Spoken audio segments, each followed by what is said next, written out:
రావి చెట్టు మహిమ. అశ్వత్థ వృక్ష. దేవతా వృక్షాల్లో రావి, అశ్వత్థం ఒకటి. అశ్వత్థం సాక్షాత్తు విష్ణుమూర్తి స్వరూపం. అందువల్లనే అశ్వత్థ నారాయణుడు అనే పేరు కూడా ఆయనకు ఉంది. సింధులోయ నాగరికతకు చెందిన ప్రజలు అశ్వత్థ వృక్షాన్ని పూజిస్తున్న దృశ్యం బయటపడింది. దేవదానవ యుద్ధంలో దేవతలు ఓడిపోయిన ఒక సందర్భంలో విష్ణువు అశ్వత్థ వృక్షంగా మారాడని పురాణాలు చెబుతున్నాయి. ఆయన ఆ చెట్టు రూపం దాల్చినందున దానికి పవిత్రత వచ్చిందని చెబుతారు. కృష్ణ నిర్యాణం కూడా ఈ చెట్టు కిందే జరిగిందని కొందరు చెబుతారు. స్త్రీలు సంతానం కోసం ఈ చెట్టు మొదలుకు గాని దాని కొమ్మలకు గాని ఎర్రవస్త్రం గాని ఎర్ర దారం గాని కట్టే ఆచారం ఉంది. ఏ చెట్టును నరకడమైనా పాపమే కాగా అశ్వత్థ వృక్షాన్ని నరకడం మహాపాపమని ఒక పురాణవచనం. బుద్ధునికి ఈ చెట్టు కిందే జ్ఞానోదయం అయిందని చెబుతారు. అందువల్ల వారు దానిని బోధి వృక్షమని, జ్ఞాన వృక్షమని వ్యవహరిస్తారు. రావి సమిధలతో హోమం చేస్తే సంతాన దోషాలు తొలగిపోతాయి. రావి చెక్క కషాయాన్ని తేనెలో కలిపి తీసుకుంటే వాత రక్త దోషాలు తగ్గుతాయి. నోటిపూత పోవును. రావి చెక్క కషాయాన్ని రోజు తీసుకుంటే ఆహారం త్వరగా జీర్ణం అవుతుంది. కాలేయ సమస్యలు ఉండవు. వివిధ కఫ దోషాలను రూపుమాపును. అశ్వత్థ వృక్షంలో సర్వదేవతలు ఉంటారు. దాని మహాత్మ్యం గురించి బ్రహ్మాండ పురాణములో నారదుడు వివరించెను. అశ్వత్థమే నారాయణ స్వరూపము.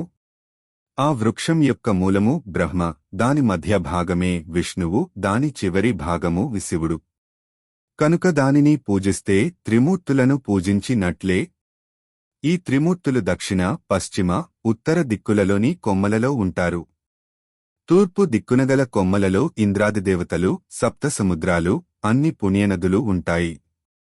దాని వేర్లలో మహర్షులు, గోబ్రాహ్మలు, 4 వేదాలు ఉంటాయి. అశ్వత్థ వృక్షాన్ని ఆశ్రయించి అష్టవసువులు, ఏకాదశ రుద్రులు, ద్వాదశాధిపతులు, దిక్పాలకులు ఎల్లప్పుడూ ఉంటారు. అశ్వత్థ వృక్షం మూలములో అకారము, మానులో ఉకారము, అది ఇచ్చే పళ్లలో మకరము వెరసి ఆ వృక్షమంతా ప్రణవస్వరూపమే. అశ్వత్థ వృక్షం సాక్షాత్తు కల్పవృక్షము. ప్రదక్షిణ మరియు పూజించు విధానము. ముందుగా అశ్వత్థ వృక్షాన్ని దర్శించి దానిని చేతితో తాకి ఈ క్రింది అశ్వత్థ వృక్ష స్తోత్రమును పఠించాలి. అశ్వత్థ వృక్ష స్తోత్రం. మూలతో బ్రహ్మరూపాయ, మధ్యతో విష్ణురూపిణే, అగ్రత శివరూపాయ, వృక్షరాజేతే నమః. అశ్వత్థ వృక్ష ప్రదక్షిణ చైత్ర, ఆషాఢ, పుష్యమాసాలలో చేయరాదు. గురు, శుక్ర మౌఢ్యాలలో చేయరాదు. కృష్ణపక్షంలో అశ్వత్థ వృక్ష ప్రదక్షిణ ప్రారంభించరాదు. ఆది, సోమ, శుక్రవారాలలో, గ్రహణ మరియు సంక్రమణ సమయాల్లో, నిషిద్ధ సమయాల్లో రాత్రి భోజనము చేసి ఈ వృక్షాన్ని సేవించరాదు.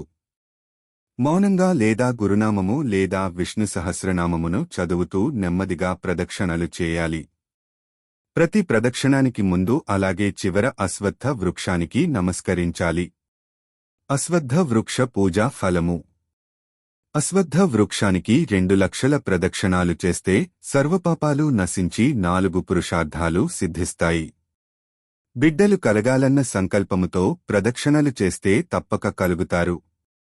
శనివారం నాడు అశ్వత్థ వృక్షాన్ని చేతితో తాకి మహామృత్యుంజయ మంత్రమును జపిస్తే మృత్యుభయం పోతుంది.